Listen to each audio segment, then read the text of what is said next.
بزرگان محترم اور برادران عزیز،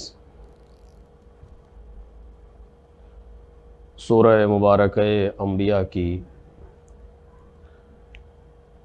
اس آیہ کریمہ کے ذیل میں ہماری گفتگو جاری ہے، جس میں ارشاد خالق کائنات ہے کہ ہم نے انہیں امام بنایا جو ہمارے امر سے ہدایت کرتے تھے، اور ہم نے ان کی طرف کار خیر کرنے، نمازوں کو قائم کرنے اور زکوٰۃ دینے کی وحی کی، اور یہ سب کے سب ہماری ہی عبادت کرنے والے تھے۔ جو موضوع زیر بحث ہے وہ معرفت امام ہے، اور آج یہ ہماری 7ویں محرم کی گفتگو ہے۔ کل تک کی گفتگو اس منزل تک پہنچی تھی کہ انسان دو چیزوں کا مجموعہ ہے، ایک اس کا جوہر ظاہری ہے اور دوسرا اس کا جوہر باطنی ہے۔ جوہر ظاہری اس کا ملکی ہے اور جوہر باطنی اس کا ملکوتی ہے۔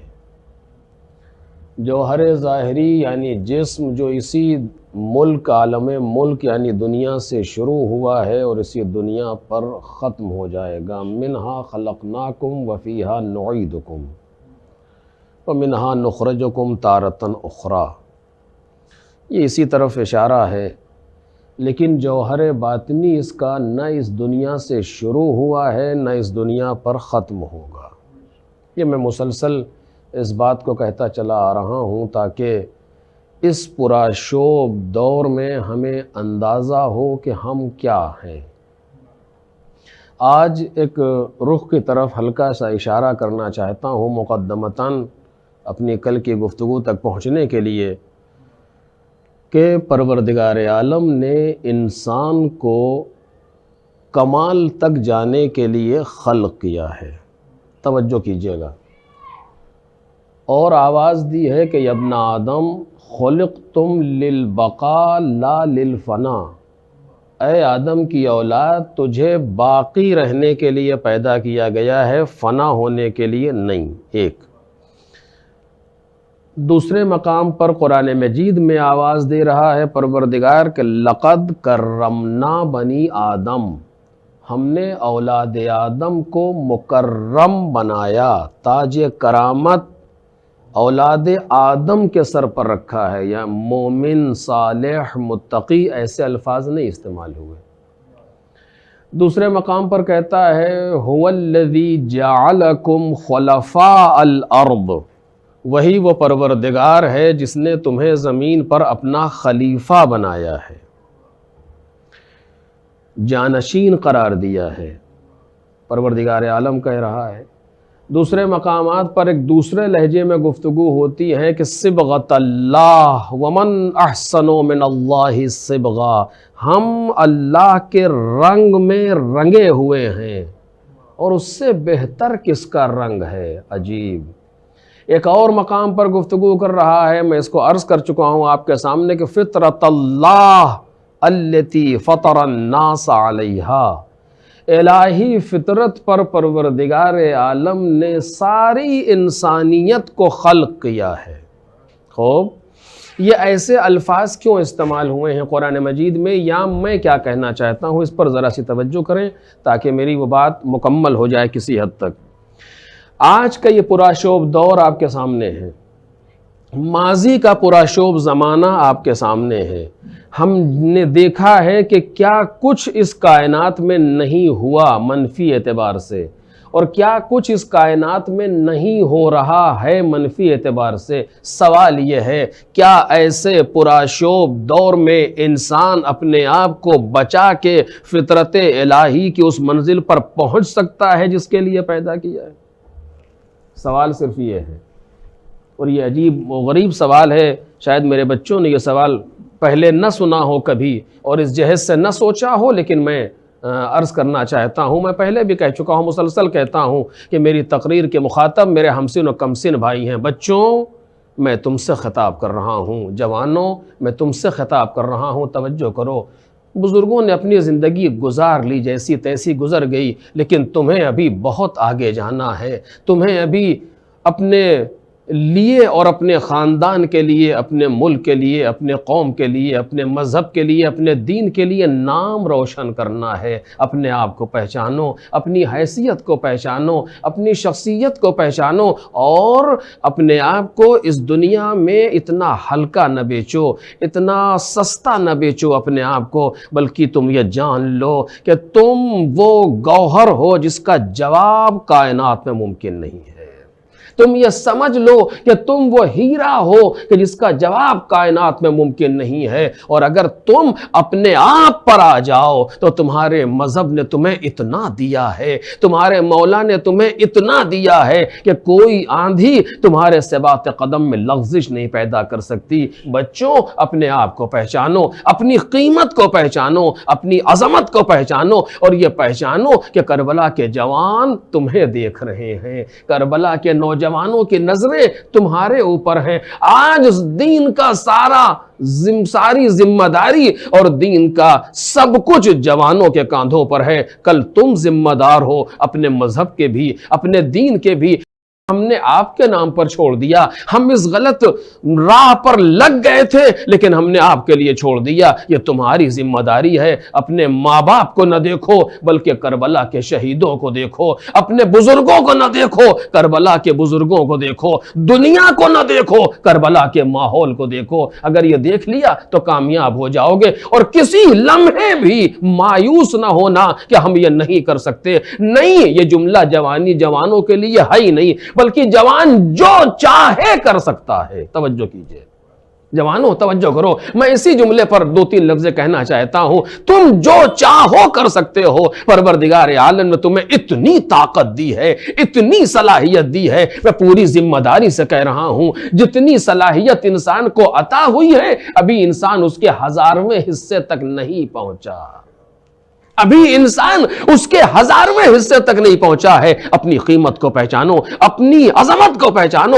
اور اس مقام کو حاصل کرنے کی کوشش کرو جس کے لیے پروردگار عالم نے تمہیں پیدا کیا ہے۔ بس اسی جگہ پر رک کر کے میں 2-3 لفظ جلدی کہنا چاہتا ہوں۔ بزرگوں سے معذرت کے ساتھ میں جوانوں سے خطاب کر رہا ہوں کہ پہچانو اپنے آپ کو۔ تمہیں پروردگار عالم نے 2 چیزیں عطا کی ہیں، توجہ کریں۔ ایک کا نام ہے بدن اور دوسرے کا نام ہے روح۔ میں نے کل کی تقریر میں یہ عرض کیا تھا اور جہاں تک پہنچے تھے کہ جس طریقے سے بدن کی صحت ہے اور بدن کی بیماری ہے، مرض ہے، اسی طریقے سے روح کے لیے بھی صحت ہے اور روح کے لیے بھی مرض ہے۔ کل کی تقریر میں یہ بات کہی تھی کہ جس طریقے سے بدن کے لیے حیات ہے اور بدن کے لیے موت ہے، اسی طریقے سے روح کے لیے بھی حیات ہے اور روح کے لیے بھی موت ہے۔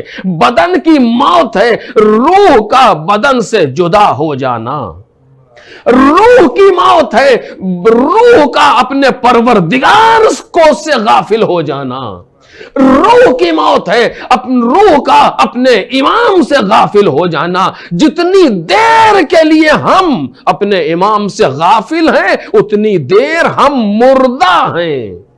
میں سچ کہہ رہا ہوں، جس سے چاہے آپ معلوم کریں، جتنی دیر ہم امام سے غافل ہیں اتنی دیر ہم مردہ ہیں۔ میں ہوں یا آپ ہو یا جوانوں تم ہو یا کوئی مرجع وقت ہو، فرق نہیں پڑتا، کوئی عالم دین ہو، فرق نہیں پڑتا۔ کائنات میں جو زندگی بانٹ رہا ہے وہ ایک گھرانہ ہے محمد اور آل محمد کا۔ ایک صلوات پڑھ دے محمد اور آل محمد پر۔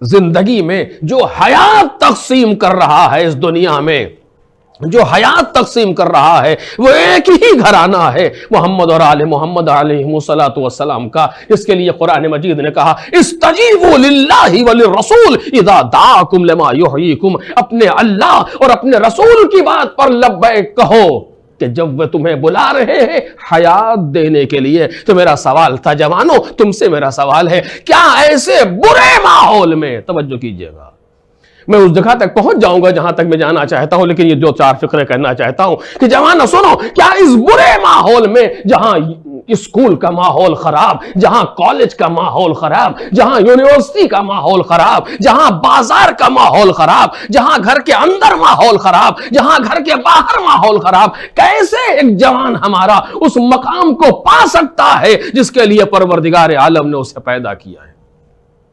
اور جس طریقے سے دنیا آگے بڑھ رہی ہے، جس طریقے سے حالات تبدیل ہو رہے ہیں، ایسا لگ رہا ہے کہ اور بدتری کی طرف جا رہا ہے ماحول۔ ایسے بدتر ماحول میں جاتے ہوئے کیا ہمیں مایوس ہو جانا چاہیے؟ کیا ہمیں سب کو چھوڑ دینا چاہیے؟ کیا کریں ہم آخر؟ کیسے اپنے آپ کو بچائیں؟ چاروں طرف تو ماحول برا ہے، چاروں طرف تو چیزیں خراب ہیں، ہم کیسے بچائیں اپنے آپ کو؟ ہاں، بس اسی بات کو عرض کرنا چاہتا ہوں، پروردگار عالم نے انسان کو دو جوہر سے نوازا ہے، توجہ کیجیے۔ ایک جوہر اس کا ہے جوہر ظاہری یعنی جسم، اور دوسرا جوہر اس کا ہے جوہر باطنی یعنی روح۔ سارے کمالات کو پروردگار عالم نے جسم پر نہیں روح پر رکھا ہے۔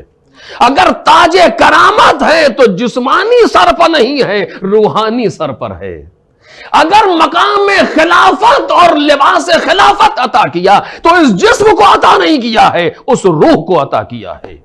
اگر پروردگار عالم نے فطرت الہی پر انسان کو خلق کیا ہے تو جسم فطرت الہی پر نہیں خلق ہے بلکہ روح فطرت الہی پر خلق ہے۔ جسم تو ایک آلے کی حیثیت رکھتا ہے، جسم تو ایک وسیلے کی حیثیت رکھتا ہے، اس سے زیادہ جسم کچھ نہیں ہے۔ اصل کام روح کا ہے جو سب کچھ کر رہی ہے، وہی مقام خلافت لیے ہوئے ہے، وہی تاج کرامت لیے ہوئے ہے، وہی فطرت الہی پر مفطور ہے۔ جب سارا کمال اسی روح کا ہے، میرے جوانوں، ہم جیسے لوگوں کی روحیں مریض ہو چکی ہیں، بیمار ہو چکی ہیں، بہت سی بیماریوں میں مبتلا ہو چکی ہیں۔ تمہاری روحیں پاک ہیں، تمہاری روحوں میں بھی مرض نہیں آیا۔ اپنے آپ کو بچاؤ اور روحانی مرض سے اپنے آپ کو بچاؤ۔ جس طریقے سے جسمانی ڈاکٹر ہوتے ہیں، جب انسان مریض ہوتا ہے، بخار آ گیا ڈاکٹر کے پاس جاتا ہے، کوئی دوسری بیماری آ گئی ڈاکٹر کے پاس جاتا ہے، کوئی دوسری مشکل آ گئی ڈاکٹر کے پاس جاتا ہے، وہ کبھی کیپسول دیتا ہے، کبھی کوئی ٹیبلٹ دیتا ہے، کبھی انجیکشن لگاتا ہے، انسان کی بیماری دور ہو جاتی ہے، جسم صحت پا جاتا ہے۔ اسی طریقے سے جب روح میں بیماری محسوس ہو، توجہ کیجئے گا، جب روح میں بیماری محسوس ہو تو فوراً کسی ڈاکٹر کے پاس جاؤ، چونکہ اگر یہ بیماری رہ گئی تو ممکن ہے کہ مہلک بن جائے، ممکن ہے کہ تمہیں ہلاک کر دے اگر یہ بیماری رہ گئی۔ لہذا اگر روح میں کوئی بیماری پیدا ہوئی ہے، مثلا جھوٹ بولنے کی عادت پڑی، فوراً کسی ڈاکٹر کے پاس جاؤ چونکہ یہ بیماری ہے۔ غیبت کرنے کی عادت پڑی، فوراً کسی ڈاکٹر کے پاس جاؤ چونکہ یہ بیماری ہے۔ کسی بری چیز کی عادت پڑی، فوراً کسی ڈاکٹر کے پاس جاؤ چونکہ یہ بیماری ہے۔ خدا نہ کرتا آج کے ماحول میں نہ جانے کتنی اس طرح کی مزخرف چیزیں ہیں جس سے ہمارے جوانوں کو گھسیٹا جا رہا ہے۔ ایک پاک ہمارا جوان، ایک مومن ہمارا جوان، ایک علی اکبر کے راستے پر چلنے والا ہمارا جوان علیہ الصلوۃ والسلام، ایک جناب قاسم علیہ الصلوۃ والسلام کے راستے پر چلنے والا جوان، اسے کس طریقے سے گھسیٹا جاتا ہے۔ کبھی کوئی گردن میں گلے میں ہاتھ ڈال کے کوئی برا کام سکھا دیتا ہے، کبھی کوئی نشے کی دوا دے دیتا ہے، کبھی کوئی غلط جگہ پر لے جاتا ہے، پہلے بڑے آرام سے لے جایا جاتا ہے، بعد میں چھوڑ دیا جاتا ہے۔ اب جوانی برباد ہو گئی، اب ماحول خراب ہو گیا، اب گھر برباد ہو گیا، اب سوسائٹی برباد ہو گئی، اب کوئی اس سے سماج میں نہیں پوچھتا، اب کوئی اسے گلے نہیں لگاتا۔ ہر انسان یہ کہتا ہے یہ تو برا ہے، لیکن اس وقت تم کہاں تھے جب یہ برائی کی طرف جا رہا تھا؟ اس وقت اسے روکنا چاہیے تھا، اس وقت اسے سمجھانا چاہیے تھا۔ جوانوں، کائنات میں تمہیں کوئی نہ سمجھائے گا، کوئی تمہارے پاس نہ آئے گا۔ کل جب برے ہو جاؤ گے تم پر ہنسنے والے پیدا ہو جائیں گے، تم کو برباد کہنے والے پیدا ہو جائیں گے، تمہاری برائی کرنے والے پیدا ہو جائیں گے۔ آج تمہیں کوئی نہ بچائے گا، نہ میں بچا سکتا ہوں، نہ تمہارے ماں باپ بچا سکتے ہیں۔ پروردگار نے جو ڈاکٹر بنائے ہیں وہ بچاتے بھی ہیں، بچا سکتے بھی ہیں۔ ایک صلوات پڑھے محمد اور آل محمد۔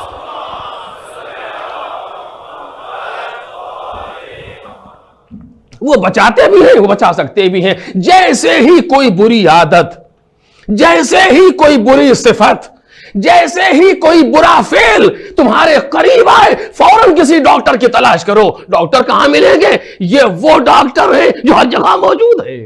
توجہ کیجئے، یہ وہ ڈاکٹرز ہیں، یہ وہ روحانی طبیب ہیں جو ہر جگہ موجود ہیں۔ ڈاکٹروں کو فیس دینا پڑتی ہے، انہیں کچھ نہیں دینا پڑتا۔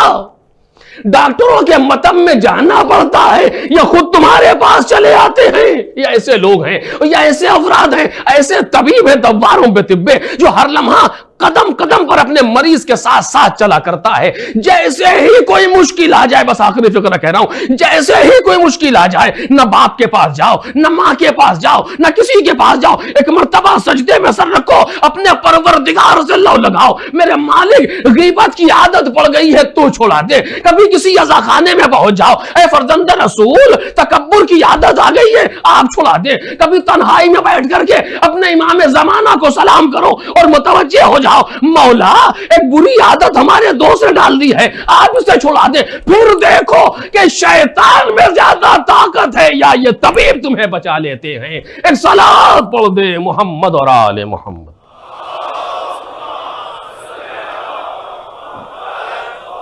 ضروری ہے کہ ہم متوجہ رہیں۔ روح اگر ایک مرتبہ خراب ہو جائے تو جیسے جیسے چھوڑا جاتا رہے گا ویسے ویسے اور خرابی کی طرف چلی جائے گی۔ پروردگار نے دو جوہر دیے ہیں، ایک کا نام ہے جسم اور دوسرے کا نام ہے روح۔ میرا سوال اپنی جگہ بھی باقی ہے، کیا ایسے ماحول میں اپنے آپ کو سالم رکھا جا سکتا ہے؟ کیا ایسے ماحول میں انسان اس کمال کی منزل کو طے کر سکتا ہے کہ جس کے لیے پروردگار عالم نے انسان کو کائنات میں بھیجا ہے؟ میں پوری ذمہ داری سے کہہ رہا ہوں، یقیناً 100% طے کر سکتا ہے۔ توجہ کیجئے، 100% طے کر سکتا ہے اگر انسان چاہ لے۔ جو بھی کمال کی منزل ہے، جو بھی منزل ہے، اس کو انسان طے کر سکتا ہے۔ کتنا برا ماحول ہوگا، کتنا برا ماحول ہوگا، لیکن میں شعاری گفتگو نہیں کرنا چاہتا، صرف جذباتی گفتگو نہیں کرنا چاہتا، میں حلی گفتگو کرنا چاہتا ہوں تاکہ ہمارا جوان متوجہ ہو جائے۔ میرے عزیزوں، جو بھی دنیا میں ہے سب کو اختیار ہے ہمارے بدن پر۔ بدن پر اختیار رکھ سکتے ہیں۔ ہمارا دوست ہمیں پکڑ سکتا ہے، ہمیں بری جگہ پر لے جا سکتا ہے، ہمیں کوئی غلط چیز کھلا سکتا ہے، ہمیں کوئی نشے کی دوا دے سکتا ہے، ہمیں کوئی الٹی سیدھی عادت ڈال سکتا ہے، جوا شراب یہ وہ الٹا سیدھا جتنی حرام کاریاں ہیں لوگ کر سکتے ہیں، الٹی سیدھی یہاں لے جائے وہاں لے جائے، یہ کر سکتا ہے، یہ ہمارے جسم کے ساتھ کر سکتا ہے۔ لیکن ہماری روح پر کائنات میں کسی کا اختیار نہیں چلتا۔ نہ ماں کا اختیار ہماری روح پر ہے، نہ باپ کا اختیار ہماری روح پر ہے، نہ کسی ٹیچر کا اختیار ہماری روح پر ہے، نہ کسی مولوی کا اختیار ہماری روح پر ہے، نہ کسی استاد کا اختیار ہماری روح پر ہے۔ نہیں، روح ہماری مکمل طور سے آزاد ہے۔ توجہ کیجئے گا، اور یہ علمی گفتگو ہے جو پیش کرنا چاہتا ہوں۔ روح ہماری مکمل طور سے آزاد ہے اور مختار ہے، کسی کا اختیار نہیں ہے۔ کوئی ظالم سے ظالم شخص ہماری روح پر قابو نہیں پا سکتا۔ دلیل کیا ہے؟ دلیل بالکل آسان ہے، آپ کے سامنے ہے۔ اگر آپ دیکھنا چاہیں، قرآن مجید نے بھی دلائل پیش کیے، روایات میں بھی دلائل موجود ہیں، تاریخ میں بھی دلائل موجود ہیں، ہمارے سامنے دلائل موجود ہیں۔ مثلا کسی بھی روحانی صفت کو آپ لائیں میرے سامنے، کسی بھی روحانی صفت کو، بلکہ سارے صفات روحانی ہی ہوتے ہیں، لائیں اور شاہد مثال پر رکھیں، بات واضح ہو جائے گی۔ مثلا کیسے؟ دیکھیے، بالکل میں اس سے پہلے بھی میں نے کہا ہے، دو صفتیں ہیں جو بالکل عام طور سے پائی جاتی ہیں۔ ایک صفت ہے محبت اور دوسری صفت ہے نفرت۔ محبت کا تعلق بھی بدن سے نہیں ہے، نفرت کا تعلق بھی بدن سے نہیں ہے۔ یہ جو لوگ کہتے ہیں میرے دل میں آپ کی بڑی محبت ہے، یہ جملے خالی مسامحتاً استعمال ہوتے ہیں کہنے کے، دل سے محبت سے کیا مطلب؟ دل ایک پمپ ہے جو خون کو پاس کرتا ہے، جو خون کو پمپ کرتا ہے، بس اس سے زیادہ دل کا کام نہیں ہے۔ دل سے مراد ہوتا ہے جان انسان، نفس انسان، روح ہے انسان، دل سے مراد یہ لی جاتی۔ محبت کا تعلق بھی روح سے ہے، نفرت کا تعلق بھی روح سے ہے۔ تم بتاؤ جوانو، ہے کہ نہیں ہے؟ یقیناً ہے۔ محبت بھی بدن میں نہیں پیدا ہوتی. ہاتھ میں محبت، پیر میں محبت، آنکھ میں محبت، کہیں محبت نہیں ہے. محبت ہمارے اندر ہے، ہم محسوس کرتے ہیں. ہم کیا ہیں؟ وہی روحانی کمال. توجہ، وہی روحانی ہمارا وجود. ہم محبت کرتے ہیں. سچ بتاؤ، کیا کسی کی کوئی محبت ہم سے زبردستی کروا سکتا ہے؟ توجہ کریں. ممکن ہے محبت کے تقاضے کو پورا کروا دے ہم سے، کہے تم فلاں کو خط لکھو اور ہم مجبور ہو جائیں خط لکھنے پر. خط لکھنے پر مجبور ہوں گے، محبت نہیں کروا سکتا. بلکہ جتنا زبردستی کرے گا اتنی نفرت پیدا ہوگی. عجیب ہے، جتنا زور لگائے گا اتنی نفرت پیدا ہوگی. اگر خود نہ چاہے محبت کرنے کے لیے کبھی نہیں، اور اگر کوئی چاہے کسی سے نفرت کروا دے وہ بھی نہیں کروا سکتا. اگر ہم محبت کرنا چاہیں اس سے، ہم اسے پہچانتے ہوں. اب وہ اور بات ہے کہ مقدمات فراہم کرتا ہے پھر ہم خود ہی نفرت کر لیتے، اس پر ابھی بحث نہیں کرنا چاہتا ہوں.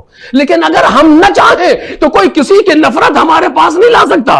ممکن ہے مجبور کر کے اسے برا کہلوا دے، اسے گالی دلوا دے، اس کے خلاف کچھ ہم سے کہلوا دیا جائے، تو جو آج دنیا میں ہو رہا ہے اس سے بحث نہیں ہے. لیکن محبت کو نفرت میں بدل دے یہ ناممکن ہے. اور دلیل اس کی یہ ہے کہ 1400 برس سے دنیا نے کیا نہیں کر لیا. دولتیں لگ گئیں، طاقتیں لگ گئیں، اسلحے لگ گئے، حکومتیں لگ گئیں، سب کچھ لگ گیا. 1414 صدیاں گزر گئیں، لیکن جن کی محبت تھی اس میں کوئی کمی نہیں آئی، جن سے نفرت تھی اس میں بھی کوئی کمی نہیں آئی. ایک صلوات پڑھ دے محمد اور آل محمد. لہذا جہاں محبت ہے وہ روحانی صفت ہے. سوال ہی نہیں پیدا ہوتا کہ اس میں کسی کا اختیار چل جائے. اور میں نے یہ جو میں کہہ رہا ہوں، ابھی جو بات کہی ہے نا، اس سے اب جو کہنے جا رہا ہوں اس سے پہلے بھی کہا ہے. سوال ہی نہیں پیدا ہوتا کسی کا اختیار چل جائے انسان کے دل پر. دل یعنی بھائی روح، انسان کے نفس پر. آپ دیکھ لیں فرعون کی زوجہ، فرعون کون؟ جو اپنے آپ کو کہتا انا ربکم الاعلی، میں تمہارا بڑا پروردگار ہوں. یعنی ربوبیت پروردگار کے مقابلے میں کھڑا ہے. عجیب ہے واقعا. اپنے آپ کو رب کہہ رہا ہے، خدا کہہ رہا ہے اپنے آپ کو، اور چاہ نہیں رہا کہ موسیٰ دنیا میں پیدا ہونے پائیں. تو اس کے لوگوں نے بتا دیا ہے کہ ایک آنے والا آئے گا اور تیرا تختہ پلٹ دے گا. کہا اس بچے کو ہم پیدا ہی نہیں ہونے دیں گے، اس دنیا میں آنے ہی نہیں دیں گے. ماں اگر کوئی عورت پریگننٹ ہو جائے، حاملہ ہو جائے، تو پیٹ پھاڑ کے بچہ نکال لیا جائے، کوئی عورت حاملہ نہ ہونے پائے. فرعون کی حکومت میں اس کے بعد بھی چوری چھپے جو بچے پیدا ہو گئے، تاریخ نے لکھا 70,000 بچے قتل کرا دیے گئے. 70,000 بچے قتل کرا دیے گئے کہ موسیٰ پیدا نہ ہونے پائیں. پروردگار نے بھی کہا فرعون خدائی کا مزہ تو جب ہے کہ جب میں موسیٰ کو تیری گود میں پلوا دوں. اللہ اکبر. کہیں اور موسیٰ کو نہیں پیدا کیا اور پالا کہ یہ کہہ دے اگر ہماری حکومت میں ہوتے تو ہم یہ کر لیتے. کا سوال ہی نہیں پیدا ہوتا. ہم تیری حکومت میں پالیں گے، تیری گود میں پالیں گے، تیرے گھر میں پالیں گے موسیٰ کو. اور وہ ہوا، اس سے مجھے بحث نہیں ہے. ایسا انسان جو اللہ کے نبی کو اپنی اس دنیا میں آنے نہیں دے رہا، اپنے زعم ناقص میں خدا کے اتنا خلاف. اب سوچئے آپ، جب گھر کے باہر کا ماحول اتنا برا ہے تو گھر کے اندر کا ماحول کتنا برا ہوگا فرعون کا، کہ جہاں باہر بچوں کے لیے یہ ظلم و ستم ہو رہا ہے. قرآن جس کے ظلم کو بیان کر رہا ہے باقاعدہ، اس سے گھر کے اندر کا ماحول کیسا ہوگا؟ کتنے جاسوس، کتنے بربر انسان وہاں لگے ہوئے ہوں گے. لیکن اللہ رے روح کا کمال کہ باہر کہیں نہیں بلکہ فرعون کے گھر کے اندر ایسی عورت موجود ہے جس کے ایمان کا قرآن قصیدہ پڑھ رہا ہے. ایک صلوات پڑھے محمد اور آل محمد.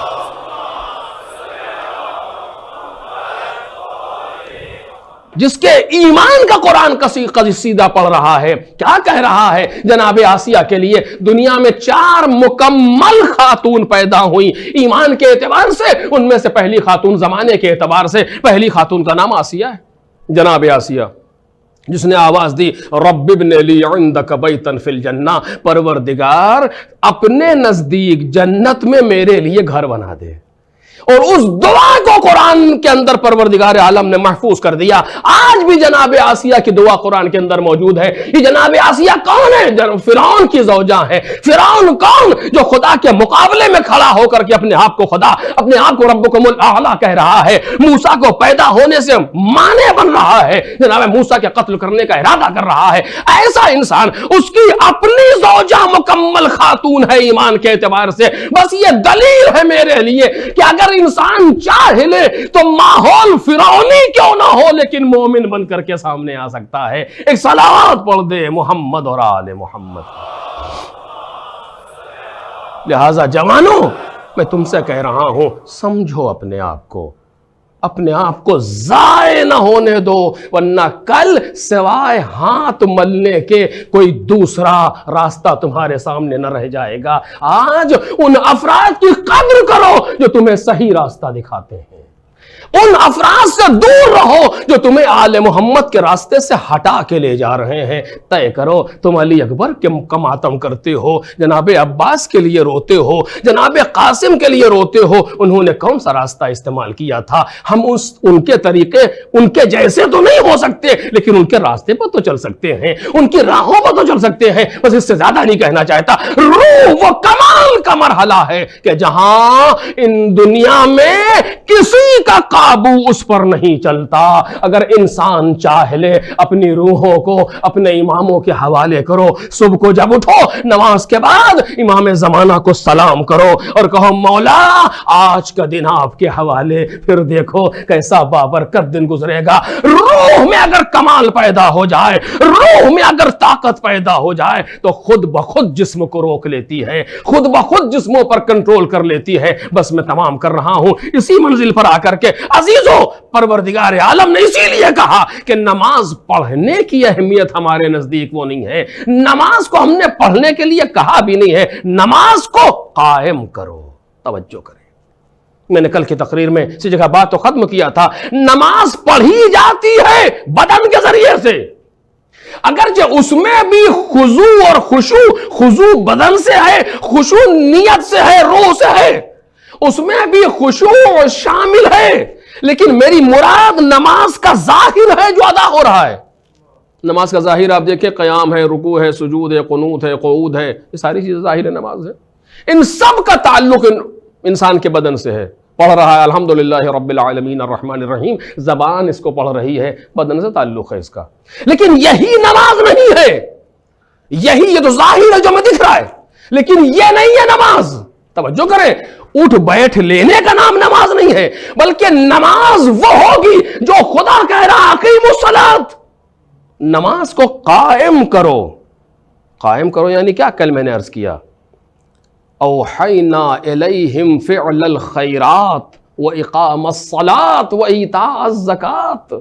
ہم نے نمازوں کو قائم کرنے، کار خیر کرنے، نمازوں کو قائم کرنے اور زکوٰۃ دینے کی وحی کی ہے امام کی طرف. یہ اتنا بڑا مسئلہ ہے کہ بغیر امام کے ممکن نہیں تھا. اگر قیام نماز بغیر امام ممکن ہوتا تو اوحینا الیہم کی ضرورت کیا تھی؟ وہی تو آ چکی، پیغمبر تو کہہ چکے تھے اس سے پہلے اقیموا الصلاۃ، بات ختم ہو گئی. لیکن اب یہ کیا ہے؟ اوحینا الیہم فعل الخیرات، خیرات کو انجام دیتے رہنے کی وحی ہے، نمازوں کے قیام کی وحی ہے امام کی طرف. یہ اشارہ ہے کہ جب تک امام سے مرتبط نہ ہوگے نماز کا قیام نہیں ہو سکتا. میں ذمہ داری سے یہ بات کہہ رہا ہوں، قیام نماز ممکن نہیں ہے. کیسے؟ میں نے سال گزشتہ کئی تقریریں اس پر کی تھیں اور اب اس کو آپ کے سامنے تکرار نہیں کروں گا. آپ اس کو اٹھا کر کے دیکھیں، اگر وہ موجود ہو اس سے بہت سی چیزیں نظر آئیں گی. لیکن بس اس کے بعد کے مراحل کو دو چار جملوں میں کہہ کر کے آگے بڑھنا چاہتا ہوں. قیام نماز، دیکھیے نماز عجیب ہے واقعاً. یہ نماز کا ایک ظاہر ہے جو ہمارے سامنے ہے. خود سوچیں، شاید میں نے جملہ بھی پچھلے سال کا ہے، خود سوچیں مطلب خدا کو کیا ملتا ہے. اچھا خاصا بندہ سو رہا تھا، لیٹا ہوا، سردی کا زمانہ ہے، کمبل اوڑھے ہوئے، لحاف اوڑھے، اچھا سو رہا ہے. اٹھو، کیا کریں؟ جاؤ وضو کرو، ہو اس کے بعد جاؤ نماز پڑھو. کتنی؟ 2 رکعت. کیا یہ 2-3 منٹ لگتا ہے 2 رکعت نماز، پھر آگے سو جاؤ. عجیب، کیا تھا تجھے آخر؟ اچھے خاصے لیٹے تھے، باپ ایسا کام نہیں کرتا, ماں ایسا کام نہیں, تجھے کیا ہے؟ میرے عزیزو, اگر نماز صرف یہی ہوتی خدا کبھی نہیں اٹھاتا. توجہ کریں, میں سچ کہہ رہا ہوں آپ سے, اگر صرف اتنا ہی ایک ورزش کا مجھ سے مراد ہوتی یا صرف یہی ہوتی خدا کبھی نہیں اٹھاتا. نماز ہماری زندگی کی اگر ضرورت نہ ہوتی خدا کبھی نہیں اٹھاتا. جس سے آپ دیکھیں, اب اسی جگہ اگر مثال دے دوں تو بات اور واضح ہو جائے گی. مثلا فرض کیجئے کوئی انسان مریض ہے تو ڈاکٹر نے اس کے لیے دوا تجویز کی ہے اور کہا دیکھیں یہ دوائیں ہیں, یہ گولی اتنے بجے کھائی جائے گی, یہ ٹیبلٹ اتنے بجے کھائی جائے گی, یہ کیپسول اتنے بجے کھانا ہے. ٹائم آگے پیچھے نہیں ہونے پائے ورنہ پھر اس کے اثرات پہ فرق پڑ جائے گا. اب کیا ہوگا؟ ماں اور باپ کی ذمہ داری ہے جگائیں, ٹائم ہو گیا اٹھو دوا کھا لو. عجب, ارے یہ اتنی سی گولی میں کیا رکھا ہے, بعد میں کھا لیں گے. کہا نہیں, بعد میں سے لیٹ ہو جائے گا, یہ اس کے اثرات میں کمی آ جائے گی. یعنی یہ جو تم کھانے جا رہے ہو اس کا ٹائم یہی ہے, یہ تمہارے بدن پر اثر کرنے والی ہے, ایک روٹین ہے پورا اس اعتبار سے کب کسے کیا دیا جانا ہے. بس میرے عزیزو, اسی طریقے سے نماز ایک ایسا معجون مرکب ہے کہ رات سے سو رہے ہو نا, اب تمہاری روح میں ایک کمی واقع ہو گئی ہے, جلدی سے اٹھو پھر یہ ٹیبلٹ لو تاکہ پھر روح تر و تازہ ہو جائے. ایک صلوات پڑھے محمد اور آل محمد.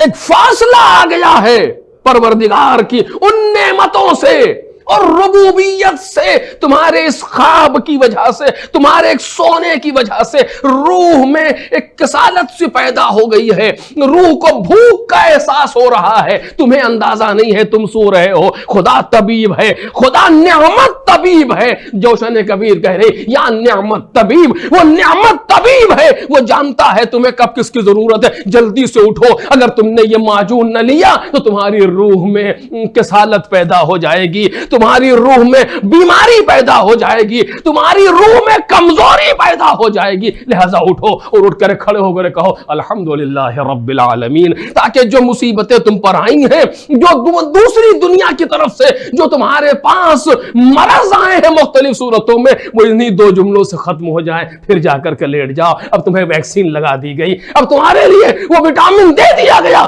جس کی تمہیں ضرورت تھی, پہچانا آپ نے. تو قیام نماز بغیر امام ممکن نہیں ہے. میں پچھلے سال کہہ چکا آپ کے سامنے کیسے, تاکہ وہ الفاظ اور وہ مفاہیم جسے خدا القاء کرنا چاہتا ہے انسان کی روح پر, وہ بغیر ارتباط امام ممکن نہیں. ممکن نہیں ہے, تشریفی نہیں, تکوینی. یعنی جب تک وہ ارتباط تکوینی نہ پیدا ہو جائے ممکن ہی نہیں ہے. ہم آپ کو شربت پلانا چاہتے ہیں, شربت بغیر شکر کے پانی میں ڈال کے گھولنے کے بغیر ممکن ہی نہیں ہے. کچھ بھی کر لیجئے, کہ اگر شربت چاہیے تو شکر ضروری ہے. کیوں ضروری ہے؟ ہم ایسے ہی بنا لیں گے شربت کا, ایسے ہو ہی نہیں سکتا. کوئی نہ کوئی ایسی میٹھی چیز چاہیے جو پانی میں ڈال کے گھولی جائے, اس کے بغیر شربت کا تصور نہیں ہے. یہ ایک تکوینی مرحلہ ہے. کہ ہم قیام نماز چاہتے ہیں کہ بغیر امام کے ممکن ہی نہیں ہے. ایک صلوات بولے محمد اور آل محمد. بغیر امام کے ممکن ہی نہیں ہے. اقام الصلاۃ و ایتاء الزکات. خوب, یہ نماز کے مرحلے کی بات سمجھ میں آ گئی. زکات میں امام کا کام کیوں ہے؟ زکات میں امام کے پاس یہ وہی اوحینا الیہم فعل الخیرات سمجھ میں آتی ہے, اقام الصلاۃ سمجھ میں آتی ہے, ایتاء الزکات میں کیوں؟ ہمارے ساتھ مشکل یہ ہے کہ ہم نے زکات کو صرف ایک جگہ محدود کر کے سمجھا ہے, لیکن مفہوم زکات اتنا محدود نہیں ہے جتنا ہم نے محدود سمجھا ہے اسے. کچھ چیزیں ایسی ہیں جس کو ہم نے محدود سمجھا ہے. جیسے میں نے شاید کبھی کہا ہو, لفظ عبادت ہم نے اسے بڑا محدود مانا ہے. عبادت یعنی مسجد میں جا کر کے, عبادت یعنی نماز, عبادت یعنی روزہ, جب کہ عبادت یہ نہیں ہے. لیکن خیر, اس کے بیان کا موقع بھی نہیں ہے. اسی طریقے سے لفظ زکات ہے, ہم نے اسے بہت محدود طریقے پر لیا ہے. اس زکات سے مراد صرف زکات مال تک جانا ہے. شرعاً وہ لفظ درست ہے. زکات مثلا 9 چیزوں پر واجب ہوتی ہے. 4 غلے ہیں, 2 نقدین ہیں اور 3 جانور ہیں. 4 اور 3 7 اور 2 9. سونا چاندی, اونٹ, بھیڑ, گائے, بھینس, یہ اور 4 غلے. غلات اربع، انعام ثلاثہ اور نقدین، ان 9 چیزوں پر زکوٰۃ واجب ہوتی ہے. اس کا پورا ایک نصاب ہے، اگر اس مقدار میں ہو تو واجب ہے ورنہ نہیں ہے. اس طرح خمس ہے، خمس بالآخر اس میں کوئی مقدار نہیں ہے، جو بچ جائے اس کا 5واں حصہ. لیکن زکوٰۃ اگر یہاں تک پہنچے تو اتنا حصہ، وہ پورا ایک شریعت میں اس کا ایک باب ہے. لیکن یہ ایک مرحلہ ہے زکوٰۃ شرعی کا، یہ ایک مرحلہ ہے جو زکوٰۃ شرعاً واجب ہے فقہ کے اعتبار سے. لیکن مفہوم زکوٰۃ اس میں خلاصہ نہیں ہوتا. اور توجہ کیجئے گا، مفہوم زکوٰۃ اسی میں خلاصہ نہیں ہوتا کہ یہ 9 چیزوں میں غلات اربع اور انعام ثلاثہ اور نقدین اسی میں زکوٰۃ خلاصہ ہو جائے. نہیں، زکوٰۃ ایک بہت بڑا مفہوم ہے. اب انشاءاللہ جتنا ہو سکا کچھ آج کچھ کل آپ کے سامنے عرض کروں گا. زکوٰۃ ایک بہت بڑا مفہوم ہے کہ جو ساری زندگی کو انسان کے لیے ہوئے ہے. اور اگر ایسا نہ ہوتا، میں نے عرض کیا تھا اسی اشرے میں کہ قرآن مجید نے اس مفہوم کو کئی مرتبہ استعمال کیا ہے. قرآن میں کم از کم 4 مرتبہ تو مجھے یاد ہے. سب سے پہلے جناب ابراہیم کی دعا کے طور پہ ہے، ربنا وابعث فیہم رسولا منہم یتلو علیہم آیاتہ وَيُعَلِّمُهُمُ الْكِتَابَ وَالْحِكْمَةَ وَيُزَكِّيهِمْ. پروردگار انہی میں سے ایک کو رسول بنا دے کہ جو ان پر آیات الہی کی تلاوت کرے، ان کو کتاب و حکمت کی تعلیم دے اور ان کا تزکیہ کرے. تزکیہ یعنی وہی زکوٰۃ، ان کا تزکیہ کرے. تزکیہ یعنی کیا؟ زکوٰۃ دینے کے لیے پیغمبر کو بھیجا جا رہا ہے، زکوٰۃ دینے کے لیے صرف تزکیہ کرے. اس مفہوم کو قرآن نے 3 مرتبہ کم از کم اور بیان کیا. ترتیب ذرا سی بدل دی. جناب ابراہیم کی دعا میں زکوٰۃ بعد میں ہے، تعلیم کتاب و حکمت پہلے. لیکن جب قرآن مجید نے اور 3 مرتبہ بیان کیا تو تزکیے کو پہلے رکھا ہے، تعلیم کتاب و حکمت کو بعد میں رکھا. کما ارسلنا فیکم رسولا منکم یتلو علیکم آیاتنا ویزکیکم ویعلمکم الکتاب والحکمہ. ہم نے جس طریقے سے تمہارے درمیان تمہیں میں سے کوئی رسول بنا کر کے بھیجا جو تم پر ہماری آیتوں کی تلاوت کرتا ہے، تمہارا تزکیہ کرتا ہے اور تمہیں تعلیم کتاب و حکمت دیتا ہے اور تمہیں وہ سکھاتا ہے جو تم نہیں جانتے تھے. یہ قرآن نے کہا. کہیں پہ کہتا ہے قرآن احسان جتاتا ہے، لقد من اللہ علی المؤمنین اذ بعث فیہم رسولا من انفسہم یتلو علیہم آیاتہ ویزکیہم ویعلمہم الکتاب والحکمہ. کہ پروردگار نے یہ احسان کیا ہے مومنین پر کہ انہی میں سے ایک کو رسول بنا کر کے مبعوث کیا کہ جو ان پر کتاب و آیات الہی کی تلاوت کرتا ہے، ان کا تزکیہ کرتا ہے، یا اور ان کو تعلیم کتاب و حکمت دیتا ہے. یا وہ مشہور آیت جو آپ کے سامنے ہے جس کو ہر ہفتہ پڑھتے ہیں آپ، وہ کیا ہے؟ سورہ جمعہ کی آیت ہے، هو الذی بعث فی الامیین رسولا منہم یتلو علیہم آیاتہ ویزکیہم ویعلمہم الکتاب والحکمہ. یہ قرآن مجید سورہ جمعہ میں ارشاد فرما رہا ہے کہ وہی وہ ہے جس نے امیین میں سے ایک کو رسول بنا کر کے مبعوث کیا جو ان پر آیات الہی کی تلاوت کرتا ہے، ان کا تزکیہ کرتا ہے اور انہیں تعلیم کتاب و حکمت دیتا ہے. دیکھیں آپ نے پیغمبر کی بعثت کے مقصد کو جو قرآن مجید نے بیان کیا کم از کم 4 مرتبہ، اس میں لفظ تزکیہ رکھا. تزکیہ یعنی وہی زکا، ز کاف الف تے، زکات، جس سے زکات ہے، یہی تزکیہ یہاں ہے. یعنی کیا مطلب؟ کتنا عمومی مفہوم ہے یہ اور کتنا ضروری مفہوم ہے یہ کہ بعثت پیغمبر میں اسے بیان کیا گیا. جہاں پر تعلیم کتاب و حکمت کو رکھا اسی کے ہمتراز تزکیے کو رکھا. جہاں آیات الہی کی تلاوت کو بیان کیا وہیں تزکیے کو لا کر کے رکھا. مفہوم سمجھ رہے ہیں آپ زکوٰۃ کا، تزکیے کا؟ کتنا اہم مفہوم ہے یہ. زکوٰۃ صرف وہی نہیں ہے جو ہمارے یہاں ہے. اور اب یہاں پر صرف ایک بات کو چونکہ بعض لوگوں نے غلط طریقے سے بیان کیا، اس کو میں ایک جملے میں کہنا چاہتا ہوں استاد کے حوالے سے بات مکمل ہو جائے. جناب ابراہیم نے جب دعا کی تھی تزکیہ بعد میں تھا، تعلیم کتاب و حکمت پہلے تھی. قرآن نے 3 مرتبہ اسے اور بیان کیا، تزکیہ پہلے ہے، تعلیم کتاب و حکمت بعد میں ہے. کون سا صحیح ہے؟ ترتیب کون سی صحیح ہے؟ آیا جناب ابراہیم نے غلط ترتیب دی تھی اور خدا نے اس کو 3 مرتبہ ٹھیک کیا؟ ایک صاحب نے اس طرح کہہ دیا کہ جناب ابراہیم کی ترتیب غلط تھی، پروردگار نے اس کو 3 مرتبہ ٹھیک کیا. عجیب ہے، قرآن مجید کا بیان کر رہا ہے. قرآن نے آج رکھا جناب ابراہیم کی ترتیب کو، نہ کہتا قرآن بیان کر دیتا، لیکن نہیں، اس کو بھی رکھا قرآن مجید نے. کیوں رکھ کے بیان کیا؟ آخر امیین میں سے پروردگار عالم نے ایک کو رسول بنا کر کے بھیجا کہ جو ان لوگوں پر تلاوت آیات الہی کرتا، آیات الہی کی تلاوت کرتا 1، ان کا تزکیہ کرتا ہے 2، ان کو تعلیم کتاب و حکمت دیتا ہے 3. یہ 3 مقصد ہے. جناب ابراہیم نے کیا کہا؟ آیات الہی کی تلاوت کرتا ہے، تعلیم کتاب و حکمت دیتا ہے اور تزکیہ کرتا ہے. کرے اس کو رسول بنا دے. تزکیہ پہلے ہے، تعلیم کتاب و حکمت بعد میں ہے. یہ کیا ہے؟ اس میں راز کیا ہے میرے عزیزو؟ مجھے نہیں معلوم کیا راز، علماء بیان کریں، مفسرین، لیکن جو بالکل سامنے کی بات عرض کر رہا ہوں کہ تعلیم کتاب و حکمت کے بغیر تزکیہ ممکن نہیں ہے. ان تزکیہ یعنی پاک ہونا. زکوٰۃ اسی سے زکوٰۃ ہے کہ زکوٰۃ نکال دینے سے مال پاک ہو جاتا ہے. جو کہ امام نے فرمایا کہ پروردگار عالم نے وضع الزکات، زکات کو اس لیے وضع کیا ہے کہ قوتا للفقراء وتوفیرا لاموالکم. یا کہا کہ اذا اردت ان یسری اللہ مالک فزکہ، اگر تم چاہتے ہو خدا تمہارے مال میں زیادتی کرے، خدا تمہارے مال کو پاک کرے، تو تم زکات ادا کرو. پروردگار عالم نے زکات کو اسی لیے رکھا تاکہ تمہارے مال میں زیادتی ہو اس طہارت کی، اور غریبوں کو، فقیروں کے لیے آسائش نصیب ہو. پروردگار نے اس لیے رکھا. نہیں ہے کہ زکات اس لیے لے رہا ہے وہ کہ دوسرے محتاج ہیں اور تم غنی ہو، یا اس لیے لے رہا ہے کہ پروردگار کے پاس نہیں ہے. نہیں، تمہارے فائدے کے لیے تم سے زکات لے رہا ہے. اسے محسوس کریں ہم اس چیز کے لیے کہ ہم کو پاک کرنے کے لیے.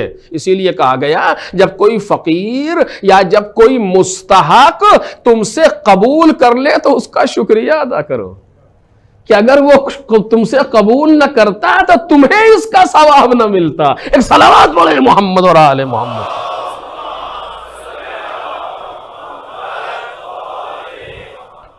ایک اور صلوات محمد اور آل محمد.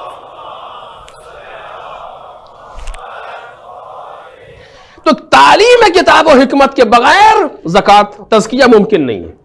انسان کے نفس کا پاک ہونا اسی تعلیم کتاب و حکمت سے. یہ جناب ابراہیم کی ترتیب حقیقی تھی. توجہ کیجئے، ترتیب حقیقی تھی کہ جب تک تعلیم کتاب و حکمت نہ ہوگی تب تک تزکیہ نہیں ہو سکتا. جناب ابراہیم اس کو دیکھ رہے ہیں، اسی لیے دعا کر رہے ہیں ربنا وابعث فیہم رسولا منہم، پروردگار ان میں سے ایک کو رسول بنا کر کے مبعوث کر دے جو ان پر آیات الہی کی تلاوت کرے، ان کو تعلیم کتاب و حکمت دے، ان کا تزکیہ کرے. جب تعلیم کتاب و حکمت آئے گی تو تزکیہ ہوگا، تبھی تو پاک ہوگا انسان، جب تعلیم آئے گی. لیکن قرآن نے پھر تزکیہ کو پہلے کیسے رکھا؟ جناب ابراہیم نے ترتیب حقیقی دی تھی، قرآن نے ترتیب تشریفی دی ہے. توجہ کریں، ترتیب تشریفی دی ہے شرافتاً، یعنی تزکیے کی اہمیت اتنی ہے کہ تعلیم کتاب و حکمت سے پہلے بیان کیا ہے، جبکہ ہوگا تعلیم کتاب و حکمت کے نتیجے میں، لیکن اہمیت کی وجہ سے پہلے بیان کیا ہے. ایک صلوات پڑھ دے محمد اور آل محمد، جس کے لیے عارف قرن جناب امام خمینی علی اللہ مقامہ نے بیان کیا کہ اگر تزکیہ نفس نہ ہو، اگر انسان کا نفس پاک نہ ہو تو علم توحید کا بھی کوئی فائدہ نہیں ہے. عجیب ہے واقعی کہ اگر تزکیہ نفس نہ باشد علم توحید ہم بے درد نہیں خورد. توحید پروردگار کا علم بھی بے فائدہ ہو جائے گا اگر تزکیہ نفس نہ ہو. تو یہ تزکیہ نفس یعنی زکات، کہ جو زکات کے مرحلے میں ایک مرحلہ ہے نفس کی زکات. زکات ہر چیز کی ہے، قدرت کی زکات، جمال کی زکات، صحت کی زکات، مقام کی زکات، بدن کی زکات. یہ ساری روایتیں جو عرض کر رہا ہوں. زکات الجمال العفاف، عجیب ہے روایت. زکات الجمال العفاف، جمال کی زکات ہے پاک دامنی. اگر خدا نے تمہیں جمال عطا کیا ہے تو اس جمال کو نامحرموں کے سامنے نمائش کرتے ہوئے نہ پھرو یا نمائش کرتی ہوئی نہ پھرو. اگر مرد کے پاس جمال ہے تو نامحرم کے سامنے نمائش نہ کرے, اگر عورت کے سامنے جمال ہے تو نامحرم کے سامنے نمائش نہ کرے. جہاں کے لیے یہ جمال دیا گیا ہے صرف وہاں مصرف کرو, دامن کو پاک رکھو تاکہ جمال میں اضافہ ہوتا رہے. ایک صلوات پڑھ دے محمد اور آل محمد. ہر چیز کے لیے زکات, زکات القدرت الانصاف, قدرت کی زکات ہے انصاف. اگر پروردگار عالم نے تمہیں قدرت عطا کر دی اور ذرا سا کنٹرول دے دیا تو اب اس کی زکات نکالو. عجیب, اس کی زکات کیا ہے؟ زکات تو 9 چیزوں پر واجب ہے. وہ زکات فقہی ہے, وہ زکات فقہی ہے جو 9 چیزوں پر واجب ہے. یہ زکات عمومی ہے جس کی ہم گفتگو کر رہے ہیں. اگر تمہیں قدرت نے, پروردگار نے ذرا سا اختیار دے دیا, کسی جگہ پر تمہیں کسی پارٹی میں صدر بنا دیا, یا قدرت مل گئی نا, انصاف کرو.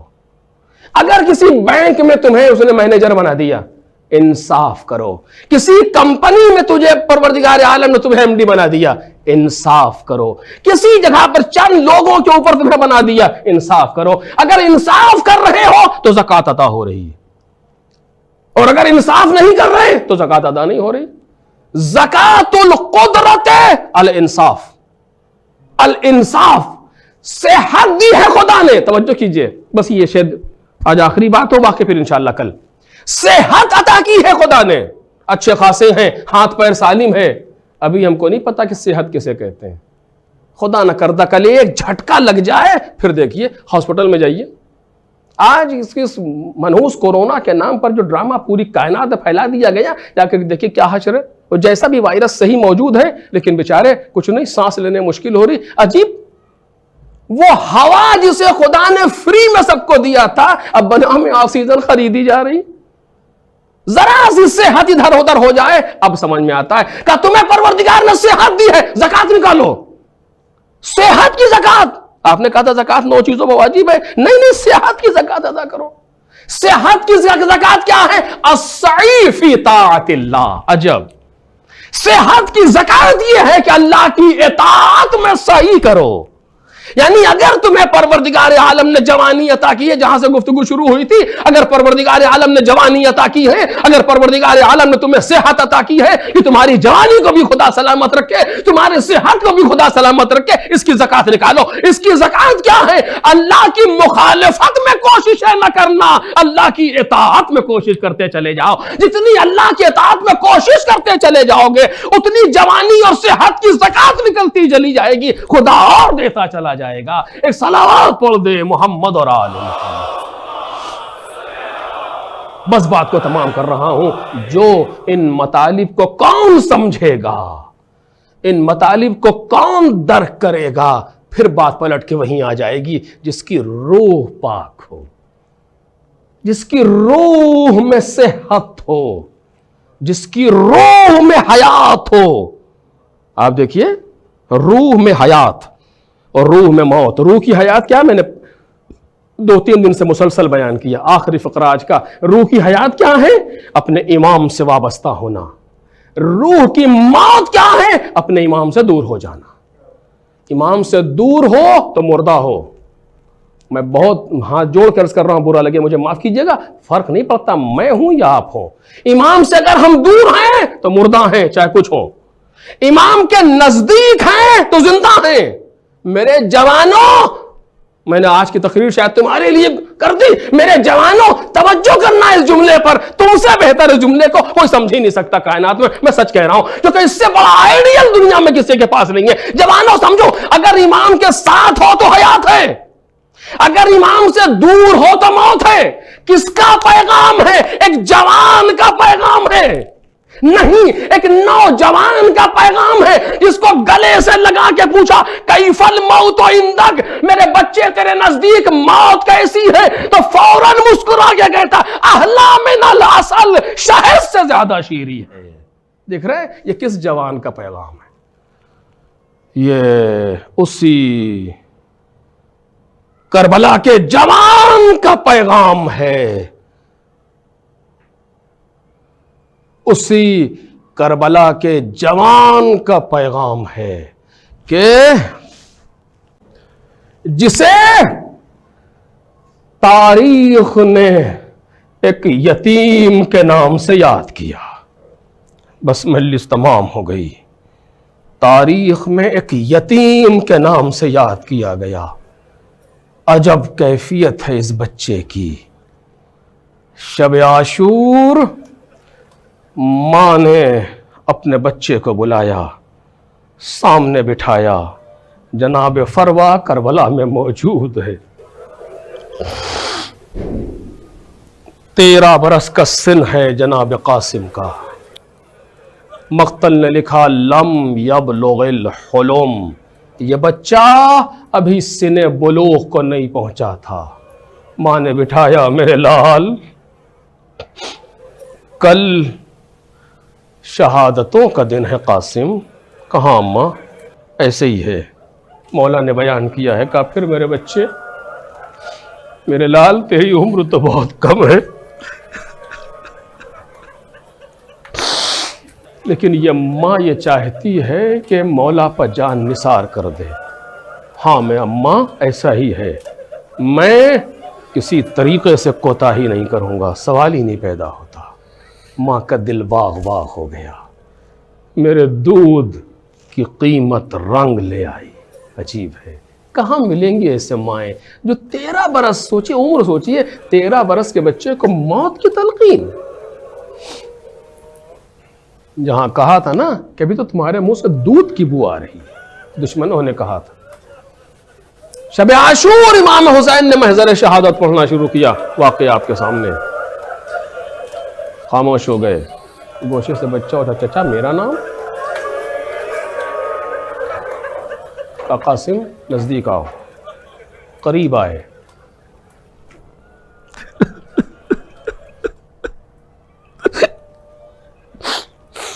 بہت چاہتے ہیں حسین ابن علی اپنے بچے کو، یتیم بچہ ہے۔ بھائی کا سارا زمانہ حسین ابن علی کے نظروں میں ہے، بھائی کی امانت ہے یہ۔ قریب آؤ۔ آئے۔ پوچھا میرے لال یہ بتاؤ کیف الموت عندک، تیرے نزدیک موت کیسی ہے؟ جناب قاسم نے کہا چچا موت احلا من العسل، شہد سے زیادہ شیریں، شہد سے زیادہ میٹھی۔ چچا نے بھتیجے کو گلے سے لگا لیا، میرے لال تیرا نام بھی ہے اور تیرے بھائی علی اصغر کا نام۔ چچا میرا بھیا تو بہت چھوٹا ہے، کیا دشمن خیمے میں آ جائیں گے؟ نہیں میرا لال میں لے کے جاؤں گا۔ لو عزیزو، رات کٹی، کسی طریقے سے رات کٹی، دن آیا، قربانیاں شروع ہوئیں، ایک کے بعد ایک میدان میں جا رہا ہے۔ جناب قاسم کئی مرتبہ گئے، امام حسین نے اجازت نہیں دی۔ میں نے نہیں دیکھا کہ کسی کو امام حسین نے اتنی مرتبہ منع کیا ہو جتنا جناب قاسم کو منع کیا۔ آپ اٹھا کے تھے کسی جناب علی اکبر کو تو فوراً بھیجا، ایک لمحے کے نہیں روکا۔ جناب عباس سلام اللہ علیہ جا ہی نہیں سکتے تھے چونکہ لشکر کا علم تھا، سب سے آخر میں نکلے، کل عرض کروں گا، لیکن جناب قاسم بار بار آئے اور روک دیا۔ آخر میں نوبت یہ آئی کہ مقتل کے جملے یہ ہیں کہ جناب قاسم گئے، جا کے خیمے میں گھٹنوں میں سر ڈال کے بیٹھ گئے اور بیٹھے رو رہے، کون سی غلطی ہو گئی، کیا ہو گیا چچا، ہمیں کیوں نہیں اجازت دے رہے؟ کچھ کہہ تو نہیں سکتے، روب امامت ہے، ادب امامت ہے، خاندان امامت کے گھر کا پلا ہے، سوچ رہے ہیں نفس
براز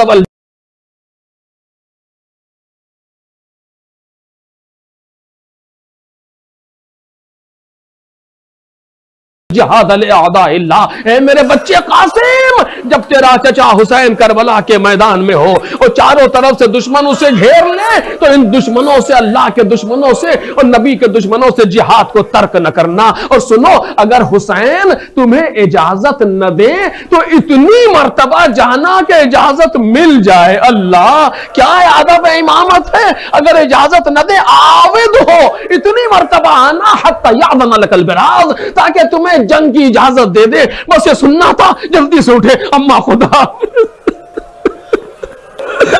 اماں خدا حافظ، اب اجازت مل جائے گی، جلدی سے باہر آئے۔ امام حسین نے دور سے آتے دیکھا، نباز فطرت حسین، عالم الغیب کا نمائندہ حسین، سمجھ گئے کہ کیا مسئلہ ہے۔ قریب آئے، چہرے پر مسکراہٹ ہے۔ چچا اب تو اجازت دینا ہوگی۔ کیا ہوا میرے لال؟ کہ بابا کا سفارش نامہ لایا، اپنے بھائی کی تحریر کو دیکھا۔ خدا نہ کرے غربت میں کسی بھائی کو بھائی یاد آئے، سارا زمانہ نظروں میں گھوم گیا، میں نے نہیں دیکھا اس مرحلے کے علاوہ کہیں حسین ابن علی کو غش آیا ہو۔ اپنے بھتیجے قاسم کو گلے سے لگا لیا، اتنا حسین روئے، قد غشی علیہما، دونوں غش کھا کے گرے، حسین ابن علی بھی غش کھا کے گرے، قاسم بھی بس مجلس تمام ہو گئی، غش سے فاقہ ہوا، لے کر کے خیمے میں آئے۔ اے زینب، کوئی نیا لباس ہے؟ کہا بھیا نہیں ہے۔ کہا چفلا صندوق اٹھا کر کے لاؤ، لے کر کے آئی۔ بھیا کی قبا نکالی، بھیا کا ماما نکالا، جناب قاسم کو پہنایا، بھائی کا ماما قاسم کے سر پر باندھا، لے کر کے باہر آئے، گھوڑے پر سوار کیا۔ دشمن کہتا ایسا لگا جیسے حسین کے خیمے سے کوئی چاند کا ٹکڑا نکلا، چاند کا ٹکڑا نکلا اور جا کے شامی بادلوں میں ڈوب گیا۔ ارے سوچو، جو دشمن کی نظر میں چاند ہو وہ ماں کی نظر میں کیا ہوگا؟ بس مجلس تمام ہو گئی۔ آئے جناب قاسم، آئے، خوب لڑے۔ حسن ابن علی کا بیٹا تھا، عباس کا بھتیجا تھا، خوب لڑے، ارزق کے 4 بیٹوں کو مارا، خود اسے قتل کیا۔ جوش شجاعت بڑھتے چلے جا رہے ہیں۔ ایک شقی نے کہا کہ ابھی میں اس کی ماں کو اس کے غم میں رلاتا ہوں۔ دوسرے نے کہا چھوڑ، تجھے کیا مطلب اس سے، وہ ایک بچہ ہے، لڑ رہا ہے، لوگ اسے دیکھ لیں گے۔ کہا نہیں، میں جاتا ہوں، میں آواز دوں گا، اگر بہادر ہو تو سامنے سے آ۔ جناب قاسم جو سے شجاعت بڑھ رہے تھے، پیچھے سے آیا اور آ کر کے تلوار سے وار کیا، ایسا سنگین کہ سر دوپارہ ہو گیا، دادا کی طریقے سے سر دوپارہ ہوا۔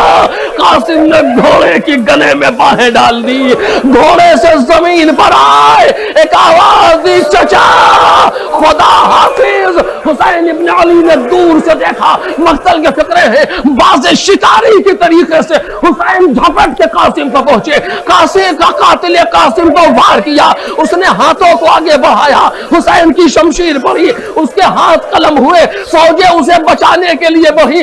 اسی عالم میں غضب ہو گیا، قاسم گھوڑے سے گر چکے تھے، ادھر سے گھوڑے ادھر دوڑے، ادھر سے گھوڑے ادھر دوڑے، ایک آواز آتی رہی، چچا چچا۔ اب دشمنوں نے جب دیکھا تو کیا دیکھا، جب دامن گرد چاک ہوا